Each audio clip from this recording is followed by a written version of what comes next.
अनंतदासना के नाम आज पर शांतिदूत आचार्य से महासमिति की संबंध सुखदेव मिश्र की पावन शिक्षक महोदय शिवरात्रि बालक बालिका किशोर कन्याएं समस्त प्रावस्था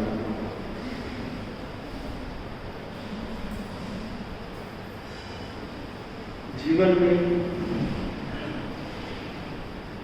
संस्कारों का बहुत बड़ा मूल्य है और संस्कारों के निर्माण का जो समय है वह जीवन का प्रारंभ काल होता है। जिन बालक बालिकाओं में प्रारंभ से अच्छे संस्कार भर दिए जाते हैं उनका जीवन संस्कारों की नींव पर सुंदर महल के समान सुंदर बन जाता है। प्रश्न उपस्थित होता है कि क्या संस्कार देने से आते हैं क्या? हमारे जीवन में आसपास के परिवेश का बड़ा प्रभाव होता है। आपने छोटे छोटे बच्चे देखे होंगे जो 6 महीने का है, 12 महीने का है, 1 साल का है, 2 साल का है, 3 साल का है। बच्चे आसपास के वातावरण को देखते हैं, बोलते नहीं है या बोलते कम है, परंतु देखते रहते हैं और देख करके संस्कारों को ग्रहण कर लेते हैं। जब थोड़े बड़े हो जाते हैं तब वे परिवारजनों के मार्गदर्शन में संस्कारों को ग्रहण करते हैं। फिर थोड़े और बड़े होते हैं, स्कूल में जाते हैं, टीचर्स और बच्चों की सोसाइटी से और सीखते हैं। इस प्रकार जैसे जैसे वह परिवेश में वातावरण में आगे बढ़ते हैं, वातावरण से प्रभावित होते हैं और वे वातावरण की बातें उसके मानस पर अंकित होती है और वे धीरे धीरे संस्कार बन जाती है और संस्कार बनने के बाद वे धीरे धीरे आचार और व्यवहार में परिणत हो जाती है। प्रक्रिया बड़ी महत्वपूर्ण है, बहुत स्लो है, धीरे धीरे। परंतु अगर बचपन में ध्यान नहीं दिया जाता है तो हमारी भावी पीढ़ी सही सांचे में नहीं ढल पाती, सही संस्कारों में नहीं ढल पाती और सही संस्कारों में नहीं ढल पाने के कारण जब वे युवावस्था और प्रौढ़ावस्था में पहुंचते हैं तब उनके जीवन में बहुत सारी समस्याएं उत्पन्न होती हैं जिनको झेल पाना उनके लिए मुश्किल हो जाता है। तो बचपन में अगर सही संस्कार दे दिए जाते हैं तो फिर वे जीवन में कैसी भी समस्याएं आए, कैसी भी चुनौती आए, उसको झेल करके हमेशा खुश रह सकते हैं, आगे बढ़ सकते हैं। इसलिए बार बार संस्कार निर्माण शिविरों का आयोजित किया जाता है। बौद्धिक शिक्षा दुनिया भर में कहीं भी प्राप्त की जा सकती है, परंतु आध्यात्मिक शिक्षा जो है वह साधु संतों के सानिध्य में अच्छे संस्कार निर्माण शिविरों के माध्यम से प्राप्त की जाती है। तो आध्यात्मिक शिक्षा का भी जीवन में बहुत बड़ा योगदान होता है। तो बच्चों में आध्यात्मिक विकास हो, धार्मिक विकास हो और वह हमारी पुरातन संस्कृति से परिचित हो। वैज्ञानिक संस्कृति, भौतिक संस्कृति का इतिहास बहुत लंबा नहीं है, परंतु आध्यात्मिक संस्कृति, धार्मिक संस्कृति का इतिहास बहुत पुराना और उस संस्कृति के अंदर से जो परिमार्जित हो जाता है उसका जीवन धन्य बन जाता है। लोहे का टुकड़ा होता है, बच्चों ध्यान से सुनेंगे। लोहे का एक टुकड़ा है, वह कहीं रास्ते में पड़ा मिल गया, उसकी कीमत क्या होगी? उसकी कीमत उसके वजन पर होगी। लोहा है तो ये 100 ग्राम का है, 200 ग्राम का है, उसके आधार पर उसकी कीमत होगी। वही लोहे का टुकड़ा कारखाने में गया और कारखाने में उसका पुर्जा बन गया, गाड़ी का पुर्जा बन गया, तो उसकी कीमत अब उसके वजन से नहीं होगी, अब उसकी कीमत उसके उपयोगिता से होगी। ये पुर्जा कहाँ काम आता है, उसके आधार पर उसकी कीमत होगी। वही लोहे का टुकड़ा कोई बहुत कीमती मशीन है और उसका पुर्जा बन गया तो उसकी कीमत और बढ़ जाएगी। लोहा वही है, परंतु जैसे जैसे वह परिमार्जित हुआ, शोधित हुआ, संस्कारित हुआ, वैसे वैसे उसका मूल्य बढ़ता गया। पर ठीक उसी प्रकार हमारे जीवन पर भी लागू होता है कि हम तो वही हैं, जो कल थे वो आज है, परंतु जैसे जैसे हमारे संस्कारों का परिमार्जन होगा, वैसे वैसे हमारा मूल्य बढ़ता जाएगा, वैल्यू बढ़ती जाएगी। तो बस यही काम करना है। शिविर क्या करता है? शिविर संस्कारों का परिमार्जन करता है, संस्कारों को सही ढंग से संचालित करने की कला सिखाता है। शिविर में आए हैं तो सीखने के लिए आए, कुछ ग्रहण करने के लिए आए। शिविर में मौज मस्ती के लिए नहीं आए, शिविर में टाइम पास करने के लिए नहीं आए, शिविर में दोस्ती बनाने के लिए नहीं आए, दोस्त बन जाएंगे 5-10, उसके लिए नहीं आए हैं। शिविर में मोबाइल खेलने के लिए नहीं आए हैं, शिविर में गेम खेलने के लिए नहीं आए हैं। शिविर में आने का एकमात्र जो उद्देश्य है वह संस्कार और शिक्षा का ग्रहण करता है। तो 3 दिन का ये शिविर जो आज से प्रारंभ हुआ है, हालांकि पूर्णकालिक की बजाय अल्पकालिक ज़्यादा है। सुबह लगभग 7:30-8 से शाम को 4:30 बजे तक मुख्य रूप से, और बाहर से जो बच्चे या लड़के आए हैं उनके लिए तीनों ही दिन है। तो 3 दिन का ये सुनहरा अवसर सभी प्रतिभागियों को प्राप्त हो रहा है, तो इसमें अधिक से अधिक ग्रहण करने का प्रयास करें, जिससे आप अपने जीवन में कुछ संस्कारों की मोती संजो सकें और उन संस्कारों की मोतियों के द्वारा अपने जीवन को सुंदर बना सकें। इन्हें मंगल भावनाओं के साथ मैं निवेदन करूँगा। अहिंसा के अवतार भगवान महावीर स्वामी के चरणों में कोटि से वंदन। अहिंसा यात्रा के प्रवर्तक आचार्य श्री महासमुद्र के चरणों में कोटि से वंदन। मुनिवृंद, शिक्षक बंधु, शिवरात्रि भाई और बहनों, तत्व पोष सप्ताह के अंतर्गत आज का जो विषय है, तो कल विषय वेश्या का था, आज भी वेश्या का विषय है। सांसारिक आत्मा द्वारा पुद्गलों को ग्रहण होता है, सांसारिक आत्मा द्वारा पुद्गलों का ग्रहण होता है। वे पुद्गल व्यक्ति के परिणामों, भावधारा को प्रभावित करते हैं। अशुभ पुद्गल भावधारा को अशुभ और शुभ पुद्गल भावधारा को शुभ बनाते हैं।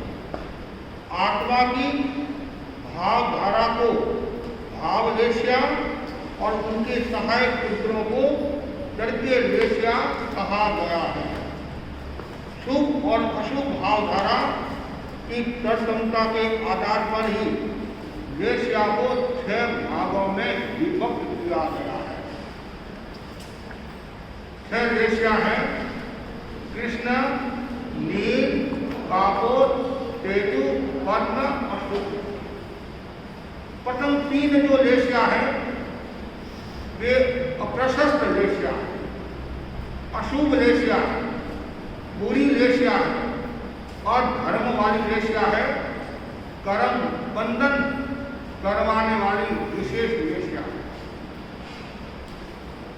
अंतिम जो 3 रेशिया है वे शुभ प्रशस्त है, भावधारा को निर्मल बनाने वाली है, धर्म रेशिया।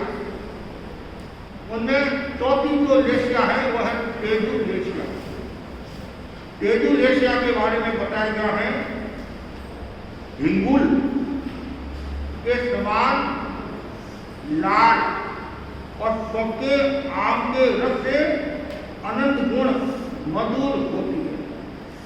इसका जो रंग होता है वो हिंगुल के समान लाल रंग होता है और इनका जो गुण बताया है, पक्के आम के रस से अनंत गुणा मीठा होता है।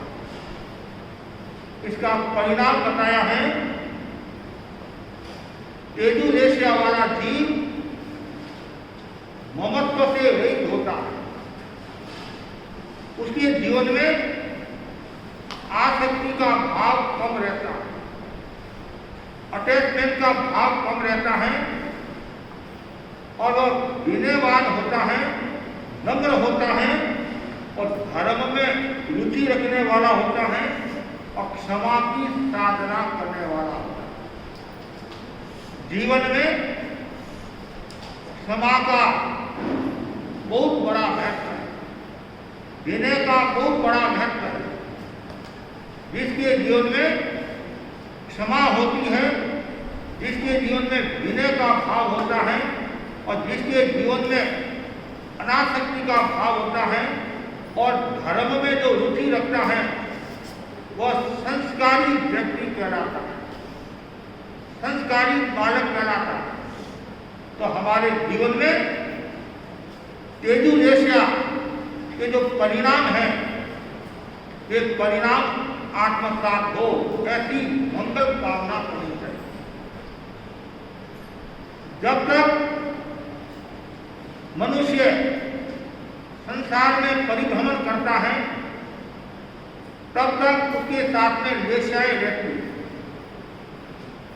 अच्छी वेश्या भी रहती हैं, बुरी वेश्या भी रहती है, लेकिन हमारा लक्ष्य वेश्या से भी मुक्त होना है, योग से भी मुक्त होना है और परम सिद्धि अवस्था को प्राप्त करना है।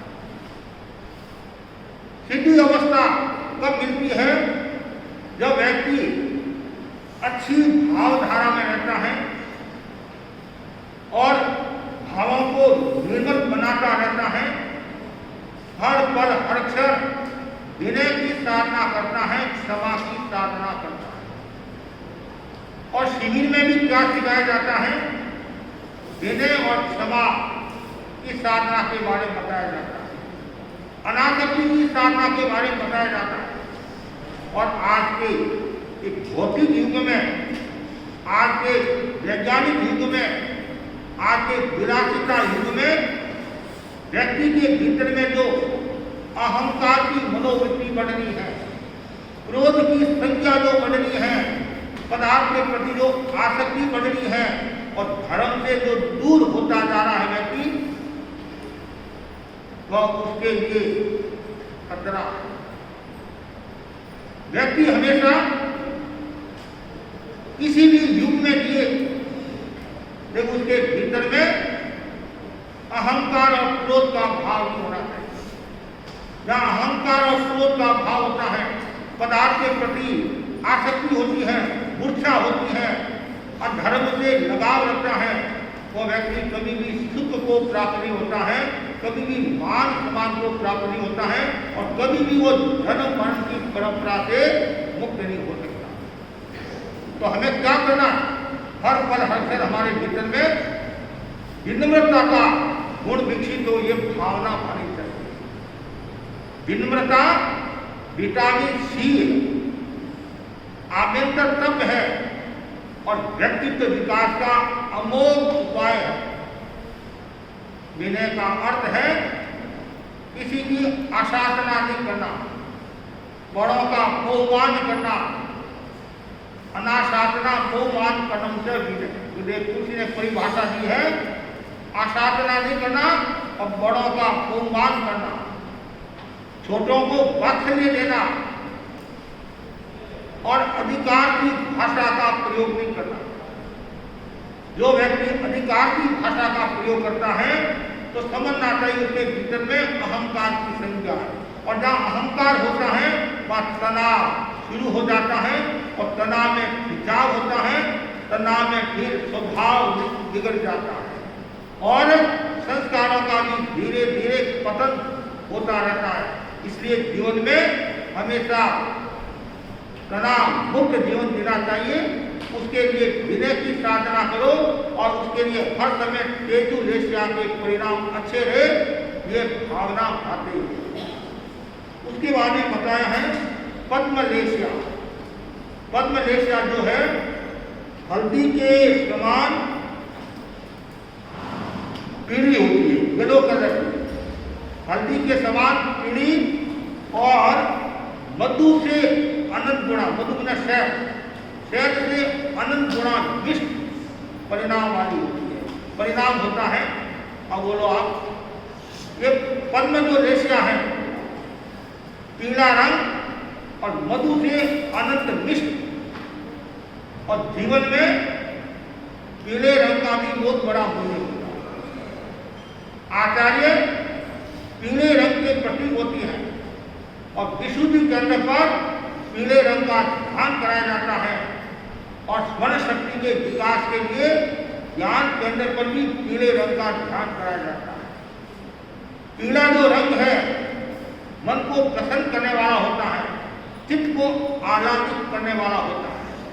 तो ये पद्मलेशिया का जो परिणाम बताया है, पद्मलेशी जो जीव होता है उसका क्या परिणाम होता है, उसका क्या स्वभाव होता है, तो बताया गया है मितभाषी होना। वो हमेशा मितभाषी होता है, मीठा बोलता है। ऐसा कहा जाता है हित मित्र परिमित प्रिय का जो हितकारी वचन का प्रयोग करता है, मितकारी भाषा बोलता है, मधुर बोलता है, मीठा बोलता है।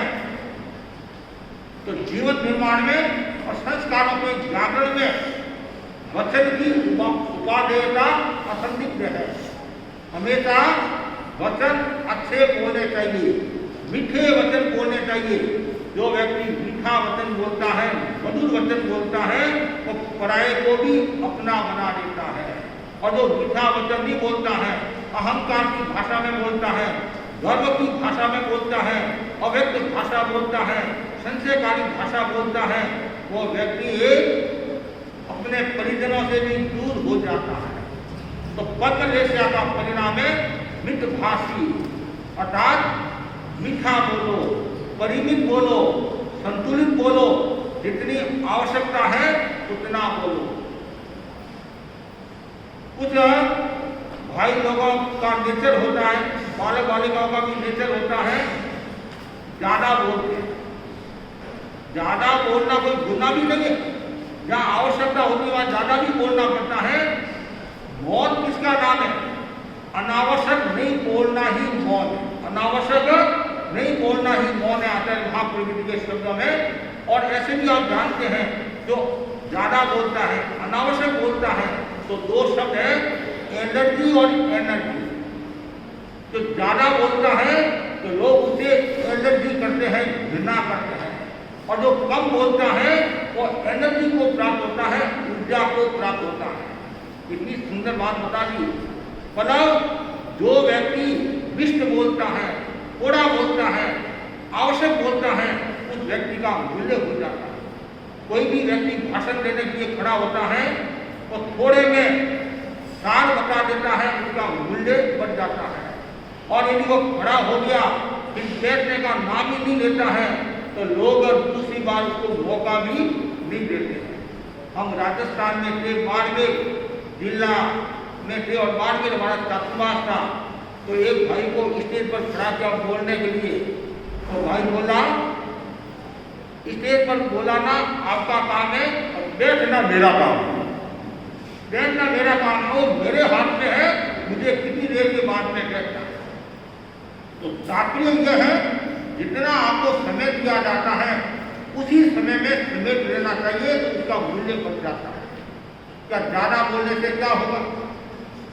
आपसे क्या प्रभावित हो जाएंगे लोग? क्या नहीं बोलने से लोग आपसे दूर हो जाएंगे, ऐसी बात नहीं। जो भी बोले वो सारपूर्ण बोले, अनावश्यक नहीं होना चाहिए। चाहे 4 शब्द बोलो और 4 शब्द ही आपके जीवन को आलोकित कर दे, प्रभावित कर दे, ऐसे शब्दों का प्रयोग होना चाहिए। वाणी की मधुरता और जीवन की भव्यता। वाणी यदि मधुर है तो आपका जीवन भी भव्य हो जाएगा। जीवा संभली और जीवन संभला। हमेशा वाणी को विवेक के साथ प्रयोग करो, वाणी का विवेक के साथ प्रयोग करो और अच्छी वाणी बोलो, मीठी वाणी बोलो। ये पहला होता है। दूसरा होता है इंद्रिय विजय। जो पद्मलेशा वाला जो जीव होता है तो वह इंद्रिय विजय की साधना करने वाला होता है। हर पर हर क्षण उसके संयम का भाव विकसित होता रहता है। चाहे वो सुनता है, चाहे वो देखता है, चाहे वो बोलता है, चाहे वो खाता है, चाहे वो सूंघता है, तो उसमें संयम का भाव उसके रहता है। खाना तो पड़ता ही है, तो उदारी शरीर है, जब तक कर्म है, शरीर है, तब तक भोजन भी करना पड़ता है। और वो भोजन यदि विवेक के साथ करे, संयम के साथ करे, इंद्रिय विवेक की दृष्टि से करे, तो उसका एक अलग मूल्य हो जाता है। हमारे जैन आगमों में अनेक ऐसे उदाहरण आते हैं जिन्होंने इंद्रियों का संयम किया, इंद्रिय विजय की साधना की, और जो पूर्ण इंद्रिय विजय की साधना कर लेता है, इंद्रियों का विजय प्राप्त कर लेता है, वो व्यक्ति तो बहुत आगे पहुंच जाता है, परम तत्व को प्राप्त हो जाता है। इंद्रिय विजय की साधना के लिए आचार्य महाप्रभु जी ने एक मुद्रा बताई, सर्वेंद्रिय मुद्रा। 5 इंद्रियों को ऐसे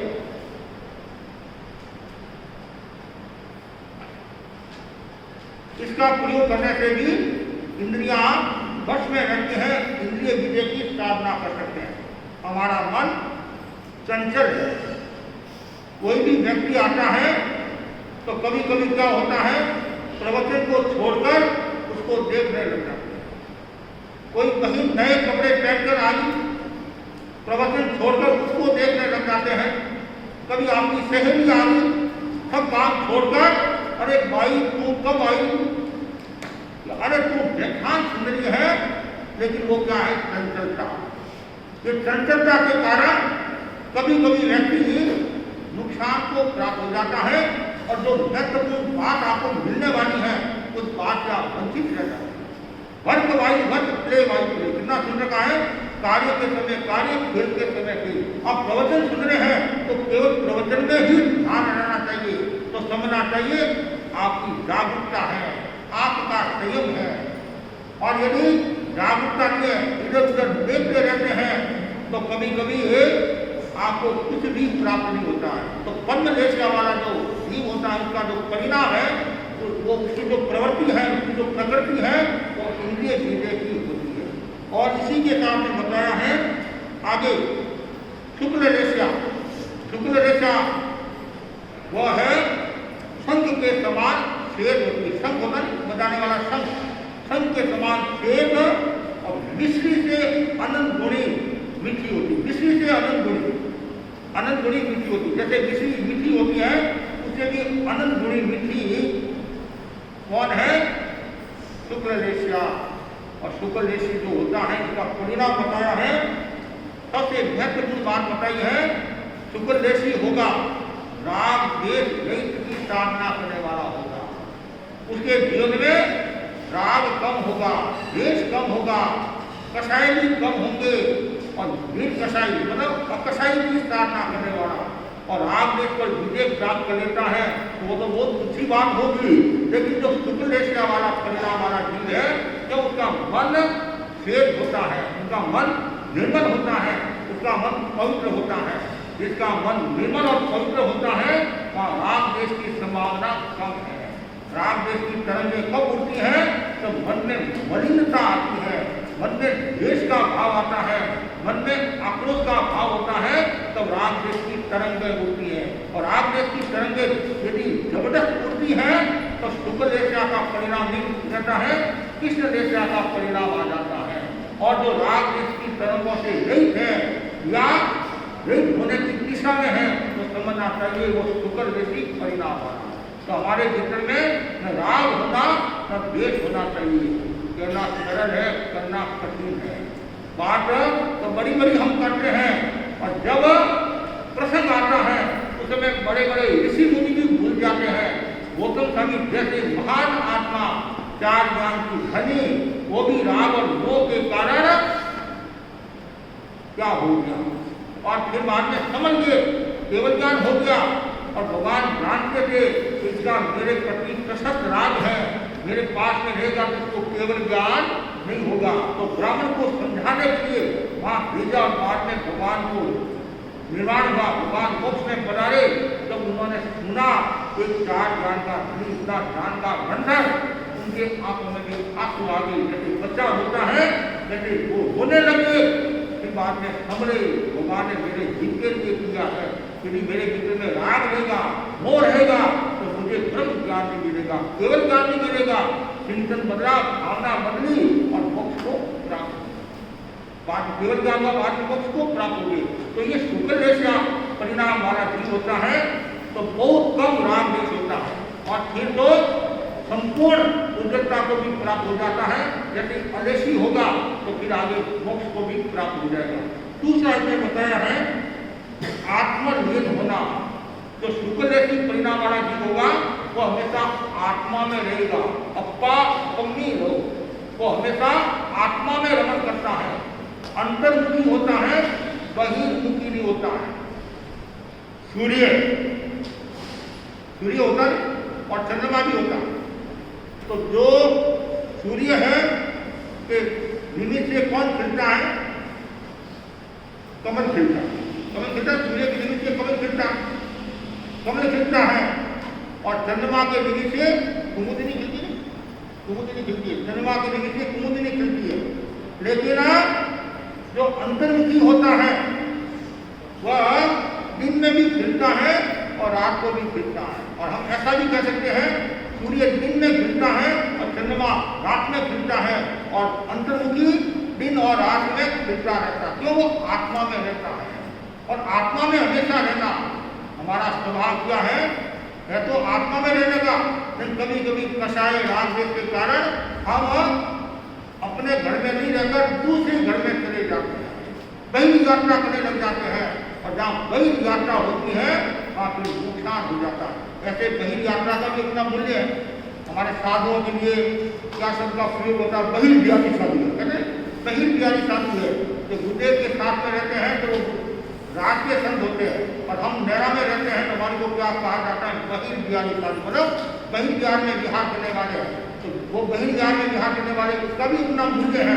मैं जो बता रहा बहिर्व्यान का मतलब है वो अंतर्मुखी नहीं होगा, विषय वासना में डूबे रहना, कषाय में डूबे रहना, संसार के झंझटों में डूबे रहना। हमें बहिर्मुखी नहीं होना है, अंतर्मुखी होना है। और जो अंतर्मुखी होता है वो आत्मा में लीन रहता है और जो आत्मा में लीन रहता है वो शुक्ल जैसा परिणाम वाला जीव कहलाता है।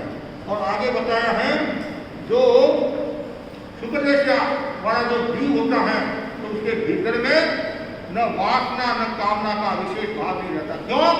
ऐसे तो मिथ्याची में भी शुक्ल जैसा होती है, भीतराग में भी शुक्ल जैसा होती है, लेकिन जो परम आगे जो बढ़ने वाला है 8वें गुणस्थान से लेकर 13वें गुणस्थान तक क्या है? कौन सी लेशिया है? शुक्ल लेशिया। 14वें गुणस्थान में कोई लेशिया नहीं है, अलेसी है। क्यों? योग नहीं है। तो 8वां गुणस्थान जो है वो है निवृत्ति बाधे गुणस्थान। वहाँ दूसरी कोई लेशिया नहीं है, दूसरी कोई लेशिया नहीं है, तो शुक्ल लेशिया। और धीरे धीरे धीरे वो आगे बढ़ता बढ़ता परिणामों को उतना उज्जवल बना देता है और आत्मा को निर्मल बना देता है। तो ये जो तीन जो लेशिया है, तेजु और पद्म और शुक्र, ये तीनों लेशिया को शुभ कहा गया है। और तेजु से पद्म ज्यादा शक्तिशाली और पद्म से शुक्र ज्यादा शक्तिशाली है। और 6 लेशिया पहले से 6वें गुणस्थान तक होती है, बाद में जैसे कल मैंने आपको बताया 8वें में 3 और 8वें से 13वें तक 1 शुक्ल लेशिया और 13-14वें गुणस्थान में कोई लेशिया नहीं है। संसारी जितने प्राणी हैं उन सब जीवों में लेशिया है। पक्षी का है, अब का है और वनस्पति का है, इनमें 4 लेशिया। पक्षी अब वनस्पति में 4 लेशिया, प्रथम 4 लेशिया है। अपर्याप्त अवस्था में 4 लेशिया है और पर्याप्त हो गई तीन रेशिया हो जाती है। जो तेजुलेशिया जो बताइए वो तेजुलेशिया देवता की अपेक्षा से बताइए। जो भवनपति है, पार्मेंट्र है, उनमें 4 रेशिया पाई जाती है।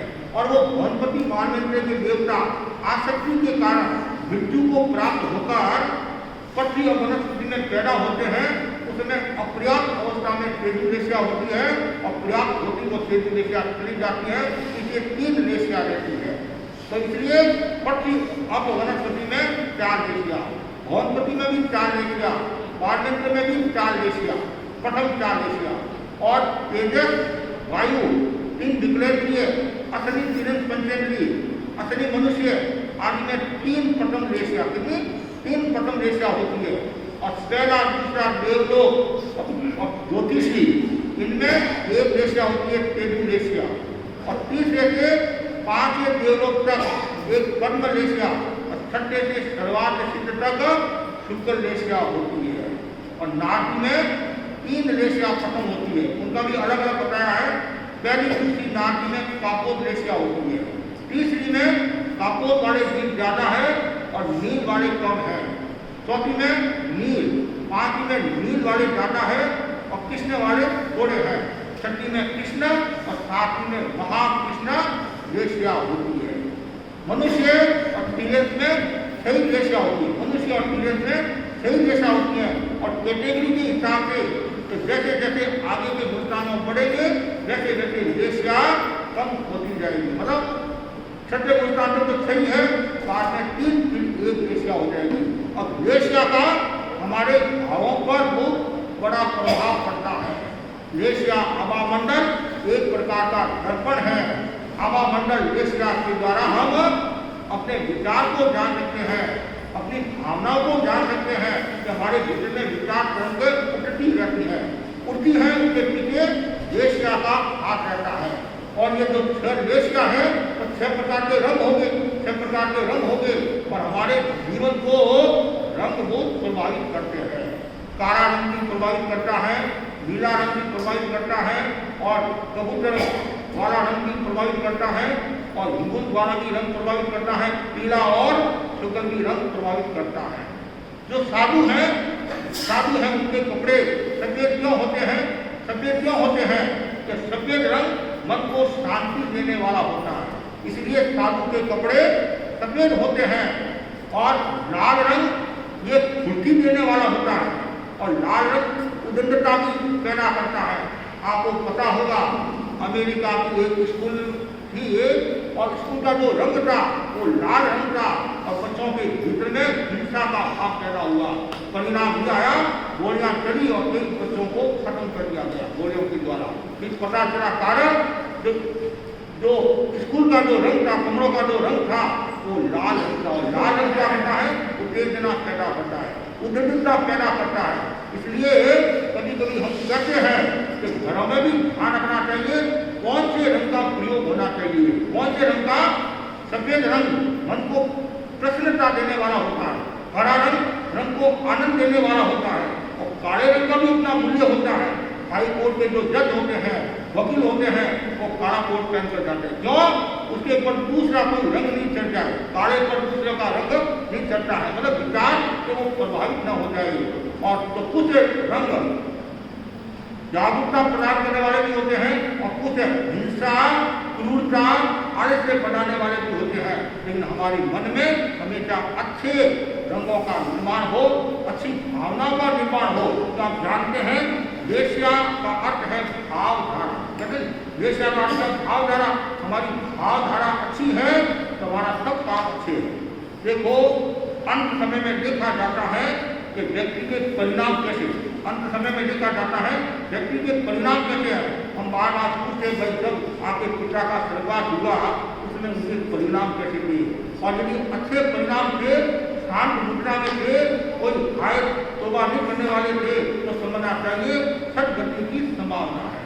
और ऊपर से जिनका आयुष्य निकलता इधर से ऊपर से तो वो देवलोक में जाता है। और पूरे रंग से यदि आयुष्य निकला, प्राण निकले पूरे शरीर से, तो समझना चाहिए वो मोक्ष को प्राप्त होता है। ये तो ज्ञानी जन ही बता सकते हैं, लेकिन कहने का मतलब है परिणाम कैसे। और यहाँ तक बताया गया है जिस देश की व्यक्ति वेश्या होती है वैसा ही देश बन जाता है। यदि देश में किसी वेश्या का भाव ज्यादा है तो देश क्रूर होगा, आतंकवादी होगा, माओवादी होगा, नक्सली होगा और हिंसा का भाव पैदा करने वाला होगा। और जिस देश की वेश्या शुभ होती है तो वहाँ के भाव भी अच्छे होंगे। अब पहला आ रहा, दूसरा आ रहा और तीसरा आ रहा, कि वहाँ के जो जीव होते थे, मनुष्य होते थे, वो मनुष्य स्थान होते थे, क्यों? उनकी वेश्या की वैसी थी। और जैसे जैसे वेश्याओं में विकृति आती है, प्रसन्न वेश्याएं जबरदस्त हो जाती है, हावी हो जाती है, तब सारी घटनाएं घटती है। चाहे आप अफगानिस्तान का उदाहरण ले लो, चाहे और किसी का उदाहरण ले लो, तो मन में वो क्रूरता होती है, मन में हिंसा का भाव होता है, द्वेष और ईर्ष्या का भाव होता है, तो समझना चाहिए उनमें ये वेश्या है। तो इसलिए हमेशा वेश्या अच्छी रहे और जिस वेश्या में बनता है और उसी वेश्या में पैदा होता है, तो हमेशा हमारे परिणाम अच्छे रहे। कभी भी आयुष्य का बंद हो सकता है। आप कहते महाराज मैं तो हमेशा सजग रहता हूँ, थोड़ा सा आलस्य करके तो क्या बड़ी बात है, थोड़ा सा, और जिसमें तुमने आलस्य किया उसमें तुम्हारे कर्मों का बंद हो गया, तो आयुष्य का बंद हो गया, तो तुम्हारे को सदगति से वंचित रहना पड़ सकता है। इसलिए अपेक्षा है कि हम हर समय हर पल हमारी भावधारा को अच्छी रखें। और जितनी भावधारा अच्छी होगी, और आप जानते हैं बीमारी का मूल जो कारण बताया है वो क्या है? भाव। बीमारी का मूल जो कारण है वो भाव। कौन सा भाव? निषेधात्मक भाव। ऐसा एक विचारक ने कहा है, सीधा असर किस पर पड़ता है? पेट पर। जिसके नेगेटिव विचार होते हैं तो सीधा असर पेट पर पड़ता है। जिसका पेट खराब उसका मन खराब, और जिसका पेट साफ उसका मन साफ। इतना सुंदर बताया है कि हमारे भाव है वो व्यक्तित्व निर्माण में सहायक होते हैं। यदि अच्छे भाव हैं तो हमारा व्यक्तित्व अच्छा बनेगा, और यदि बुरे भाव हैं हमारा व्यक्तित्व बुरा बनेगा। और ये बीमारी का जो बड़ा जो कारण है वो निषेधात्मक भाव है। हमारे दो भाव हैं, एक निषेधात्मक और एक सकारात्मक भाव। एक सत प्रवृत्ति, एक असत प्रवृत्ति। जब व्यक्ति सत प्रवृत्ति की धारा में बहता है तो सकारात्मक चिंतन का विकास होता है, असत धारा में बहता है तो निषेधात्मक भाव का विकास होता है। और निषेधात्मक भाव के कारण घर परिवार समाज में भी कलह होता है। यदि आकर्षित महाराज उसकी हर बात में नेगेटिव बात होती है, मतलब उल्टा ही सोचता है, अच्छा भी होता है तो भी उल्टा सोचता है। और कुछ लोग दुख में से सुख निकालते हैं और कुछ लोग सुख में से दुख निकालते हैं। उदाहरण के लिए एक व्यक्ति ने लॉटरी उठाई। क्या उठाई? लॉटरी जाते ना, लॉटरी उठाई तो लॉटरी में उसके 5 लाख रुपया कितने आए? 5 लाख। तो लोगों ने सुना अमुक व्यक्ति के 5 लाख रुपया आए हैं, तो सब उनसे मिलने के लिए गए। तो भाई तुम लोग भाग्यशाली हो और तुम्हारे को 5 लाख लॉटरी में मिले, तो क्या भाग्यशाली हो? अरे भाग्यशाली तो हूँ। भाग्यशाली तो तुम हो? नहीं, मैं भाग्यशाली नहीं हूँ। क्यों? मैंने 2 लॉटरी उठाई थी, एक लॉटरी मेरी ऐसी गई। अब बोला 5 लाख मिले उसकी चिंता नहीं है, मतलब प्रसन्नता नहीं है, और 1 रुपया की लॉटरी चली गई तो चिंता की बात है। यह है नेगेटिव बात। आज भी ऐसे लोग मिल जाएंगे कि महाराज यदि मैं कपास 1 महीना के बाद में बेचता तो 10 लाख और कमा लेता, और तुमने 10 लाख कमाए वो तुम्हारे को ध्यान में नहीं आ रहा।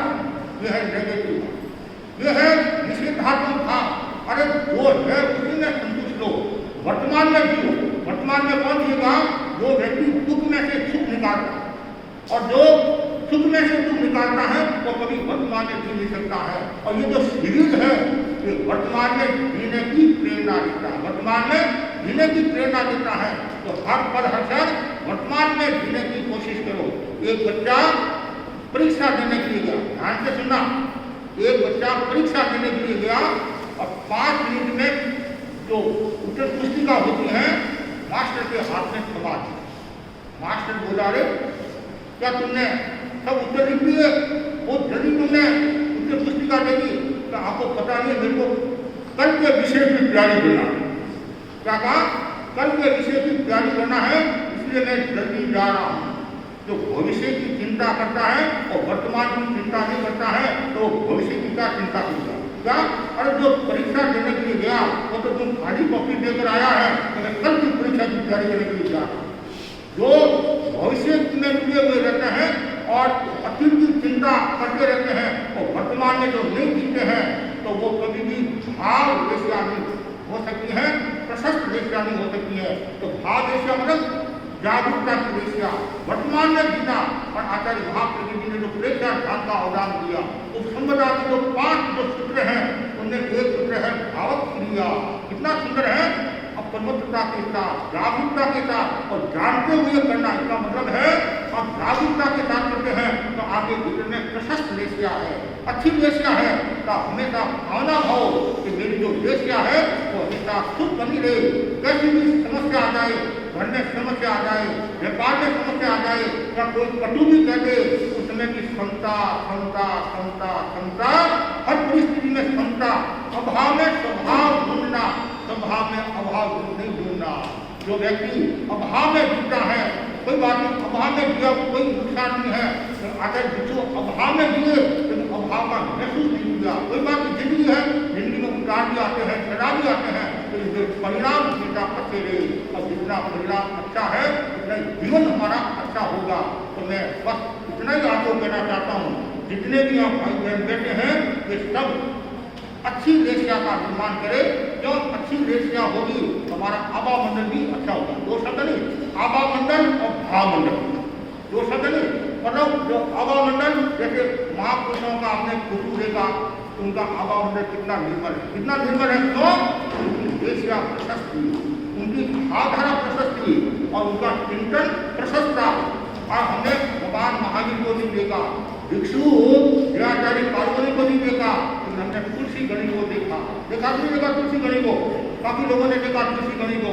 और जब उनकी सन्निधि में बैठता तो कितना व्यक्ति सुख का अनुभव करता। कारण आभा मंडल से जो किरणें निकलती वो किरणें सामने वाले व्यक्ति को प्रकाशित करती है, प्रभावित करती है।